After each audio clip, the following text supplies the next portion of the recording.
Welcome to another edition of Bootcamp Raw. Today's guest is Sheena, a dental surgeon from up north. She's just completing her 8 weeks at bootcamp. I hope you enjoy her story.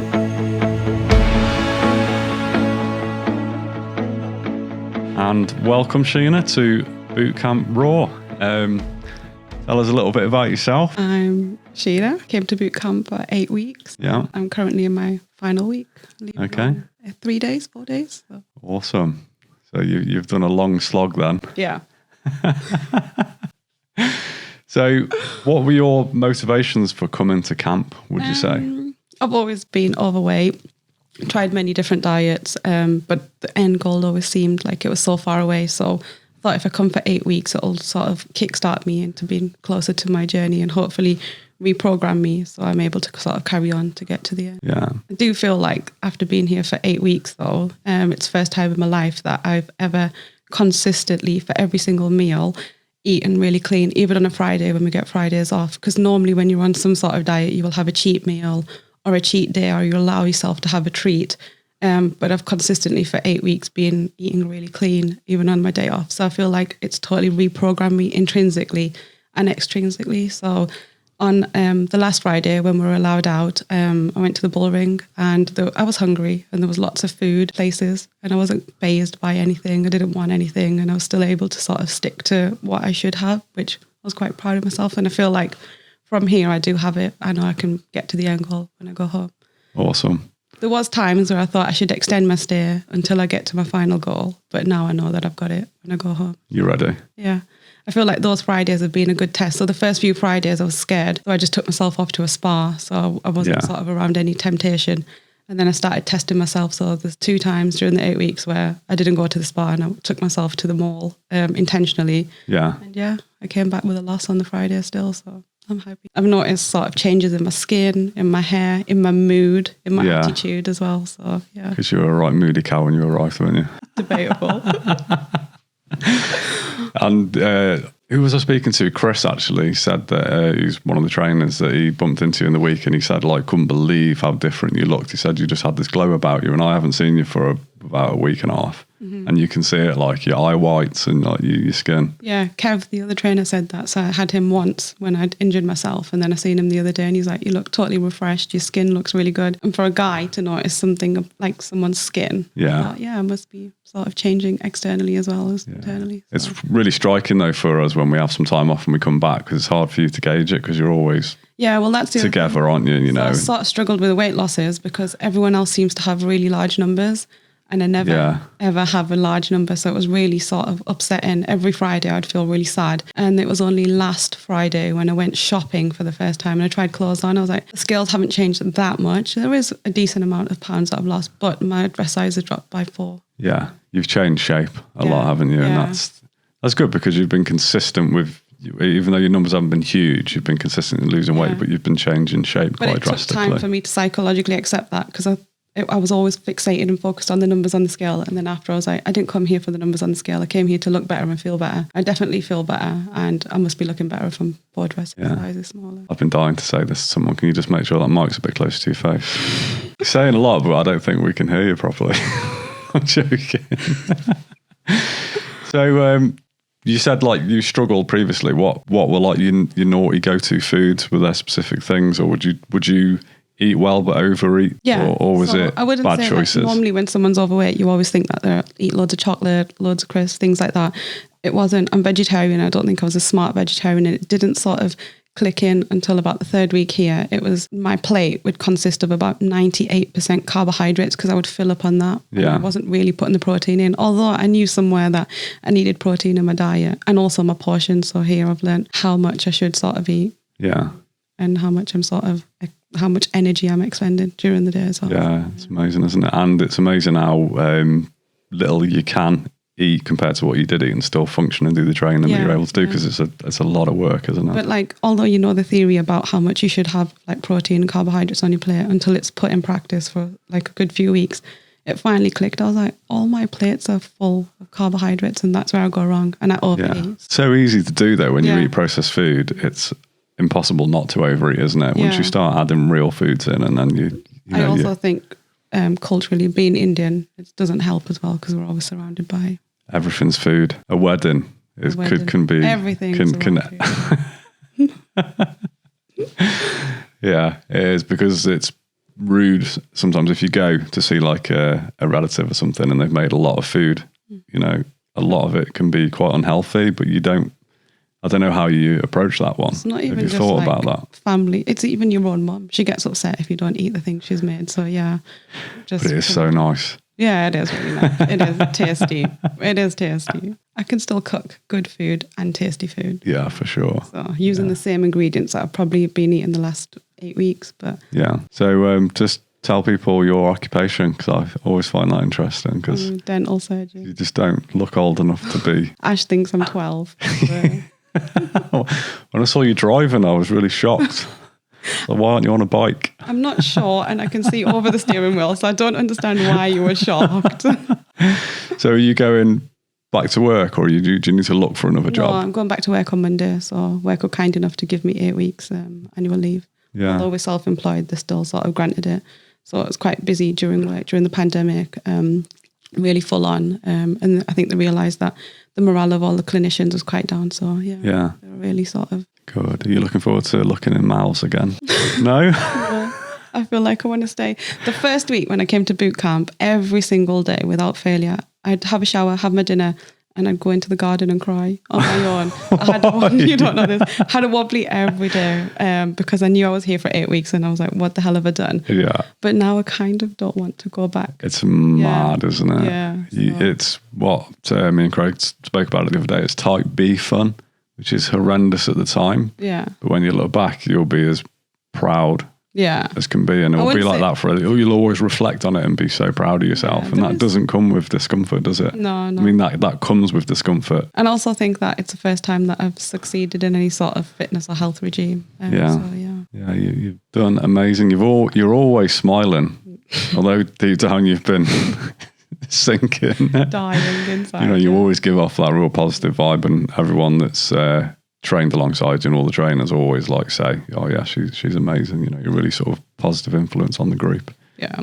Even, I injured myself during the second week. So there was a few days where I felt really frustrated because I'd invested a lot of money and a lot of time coming, and to be injured and not be able to participate in a lot of the activities was really upsetting and frustrating. Yeah. And there was probably times where I was moody, like you said, but after I realised that it's not going to change, I am here, I've already spent my money, so I need to utilise what I can. So focus more on upper body and adaptions, not progressions. So that's for me, it was a really big thing, a very big positive aspect to your approach to camp is how you did handle that injury, because injuries are a real part of training. You can be really fit and conditioned and still get injured. You, like yourself, you came unconditioned, and it takes time for the body to adapt, doesn't it? But it happened really inconspicuously, didn't it? You were just running up a hill. Yeah, running up or down. It was actually the first Saturday after the first week. So I came back with a total different mindset. I'd started reset myself on that Friday after having a wobbly every day the week before. Yeah. And I was like, you know what? I'm here. I'm going to give it 100%. Unfortunately, it was during that session where I was just battling with my mind, trying to power it through it. But things happen. So. And it's a good insight into people that come and might be worried about getting injured, or they might even be coming with an injury. And it's the fact that there is so much that you can do, even though it does get people down. And obviously it happened early on in your journey as well. You did get down, but then you took an approach where you were like, actually, let's think about what I can do now. And you didn't let what you can't do affect what you can, which is something I've probably said to you before. Not going to lie, there was periods where it was incredibly painful, particularly during the night. And when you're in a shared bedroom, it's really hard to be in pain and not make a noise. Oh, God. So I used to go and hide in the bathroom. But things got better. So, and I can actually walk, and I've ran today as well. Did you? My session. Wicked. So, a jog, but from not being able to walk properly. So I'm happy that I'll be returning home. What kind of things do you think worked really well for you when you had your injury, which was an MCL injury, wasn't it? Medial ligament in the knee.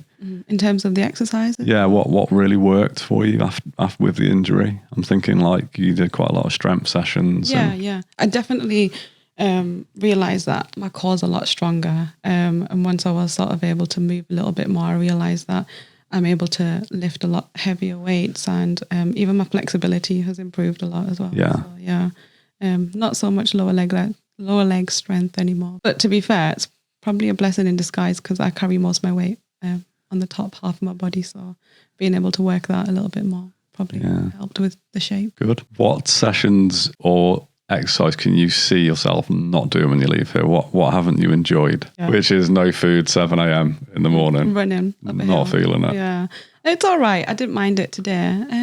I don't think I'd like to do any more burpees. But yeah. That's normal. I pretty much enjoyed everything else.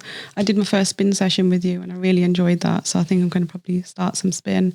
Yeah. I really like the boxing aspect. So I'll probably go to boxercise and and I've already got my PT booked back in again. So for the Monday when I go back, and I'm going to have 2 days off, Saturday and Sunday, and then Monday I've got them booked in every day. I know that doing 1 hour after work is doable after working out for 6 hours here. You make so many excuses before here because you're like, oh, I've had a really long day at work. I can't possibly do an hour. But actually I can because I've done 6 hours a day here. And it's really important that you keep up that mindset because once you slip and be like, do you know what, you've done a really hard day at work or it's raining outside, let's just have a rest, and that can just, those old habits can start to creep into you. You know, it's important that you stay really disciplined and you do keep linking back to everything you've done here. You know, when you've been injured, you've been sleep deprived because of your pain, and you've still done it. You've still got out and done stuff. But even the sleep things, I feel like my sleep hygiene's improved massively. My sleep was shocking before here. So I'd sleep really late. I'd wake up really early and I'd wake up multiple times during the night. So I feel like I've got a better sleep routine as well. Do you reckon that was down to stress, caffeine, diet, or a mixture of everything? Just everything. Yeah. Everything. I think it was like a long-standing bad habit that I had from when I was studying at uni. I used to study during the night, so I don't think I'd reset myself or had the opportunity to reset myself or knew how to. So, like I find that it's so much easier to put my technology down and go to sleep and actually get in a good few hours in. Doing all your coursework the night before it's due in. Something like that. Cool. So I know you had a rough time with COVID, and that's something you have been quite open about. So I don't know if you mind sharing that with us and how that affected you. Start of this year, we had about 5 family COVID deaths. So yeah, and I feel like not only that, that along with work since last year, it was really difficult, all the adaptations, all the changes, all the scope and practice changes, and being around in that PPE as well. It was really difficult. So I felt like I was just running on autopilot. I would wake up, go to work. I would still go to the gym because I had like a 45-minute session, and then I would just go to sleep, and it was like I wasn't really living. I was just sort of on autopilot going. And I think work, like I said, work realised that a lot of the clinicians are like that. So I feel like this has totally resetted my mind and my mood for work as well. I was actually looking at a career change before I came because I was so fed up. But now I feel like, okay, I've got a plan. I'm going to stay in the same sort of industry. And I remember you telling me you want to be a pilot. Yeah. When you first came together. I applied before COVID. That was before COVID, but yeah. From dentist to pilot. I love it. But that smile would be wasted in the cockpit. No one will be able to see you. No one can unless see when they're coming into land, they can see your teeth. Behind the PPE anyway. So. True.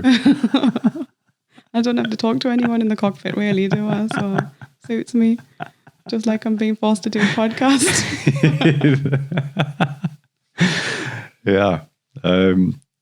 I can't shut you up now. You're natural. So how much weight have you lost? Do you know? So far 33.5 pounds, which is not great for 7 weeks. But there's like weeks where I'll work really, really hard. 2 weeks ago and I lost 1 pound. Doesn't work like a calculator, does it? You can see that. But then I came in on the Saturday with 1.5 pounds. So I was like, okay, I'll take the 2.5. But yeah, not going to lie, at the start, I thought I'm paying this much money to only lose 1 pound. I could do that on sort of a Slim and Well diet or something like that at home. And the fact that I'd paid and had those weeks already booked in, I just sort of continued because I think if I hadn't, I probably would have sacked it in and gone home.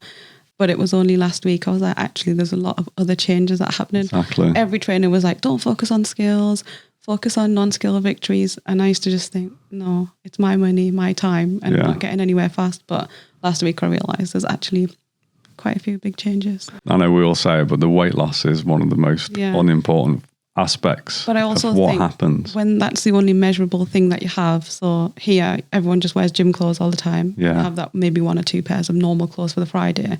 we don't really have full length mirrors in the bedroom. So there's nothing really to compare that against. The only other thing was I could see an improvement in my fitness and my flexibility. So something really simple, but like during the stretch, I could touch my toes. Yeah, it's just the little things like that, isn't it? You know, performance. Yeah. I go a lot on shape, dropping. How many dress sizes do you think you've dropped? I've dropped 4. Yeah. It's massive, isn't it? I'm from 24 to a 16 at the moment. Yeah. And look at you as well, you know. Yeah.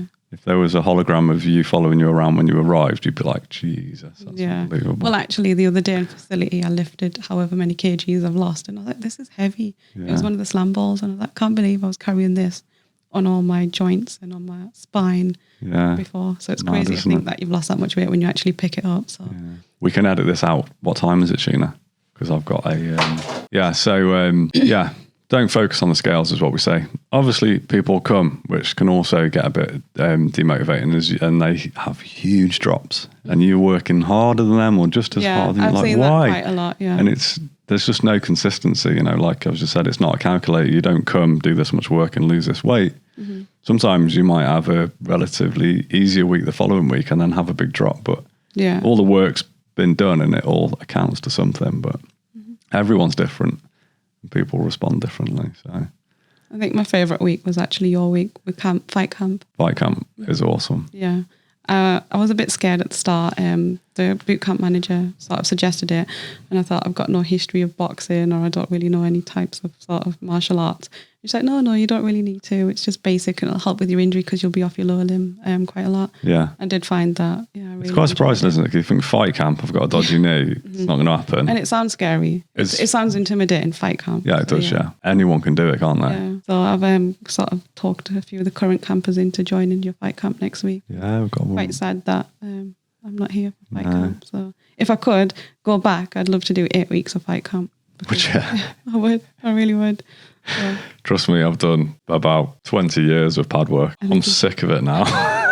Do you be a dentist? Love it. I think I need to sort my own teeth out first before I start telling people what to do with their gnashes. I'm not going to comment. Moving forward, what are your future goals then? Have you got anything you're working towards? I've got a few little goals. So first one's my weight loss wise.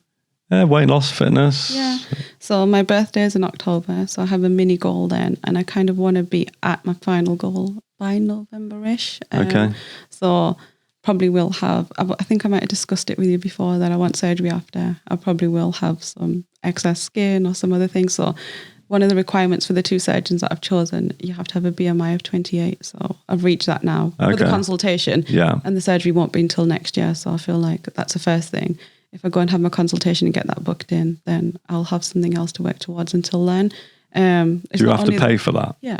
It's not cheap, is it? No, it's not only the weight loss, but I want to feel good and look good. So I think, why would I stop? I don't even know if I would need it, but I just have my consultation. So all of these little things are in my mind. Some people are like, oh, you don't need it, but it's for me. And what I want it's your body, isn't it? Better. Yeah, look better as well. So. Yeah. Fair play to you. Yeah, it's not cheap, but they do finance options if you need it. Do they pay monthly? Pay monthly to cut off some of my skin. It's quite a brutal surgery, that is. Yeah, I've done my research. They cut the whole... It depends what you do. Is it if you just focused on a specific area? No, a few areas. Is it piecework? Yeah, like a jigsaw. I'll show you the after pictures, okay? In fact, that's a good point. Have you got a before picture? Yeah, I have. You have. Did we take it or no? Did you? Mm-hmm. So we'll try and add that into this podcast as well. Oh, will you? Yeah. Okay. Yeah, you'll be pleased to know. Right. So I guess that naturally brings us to an end. From all of us at TEAM Bootcamp, you've been amazing to train. Thank you.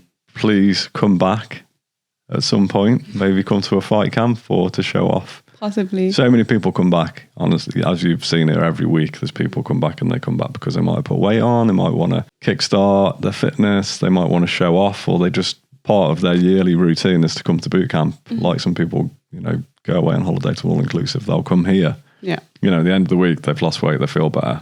I did in my first few weeks think those returners were crazy. I was like, why would you come back? But you get it now. It does become a bit addictive. Yeah. Makes you feel good. You will, like we've already spoke about, you will reflect on this 8 weeks of your life with so much pride and respect for yourself, because I always say anyone that gets to the end of just a week at boot camp can be really proud of themselves. But someone who's done beyond that, 4 weeks, 6 weeks, 8 weeks, 12, unbelievable. I think it shows that there's nothing you can't overcome. Yeah, you know? I am proud of myself, and the fact that I've never missed a session.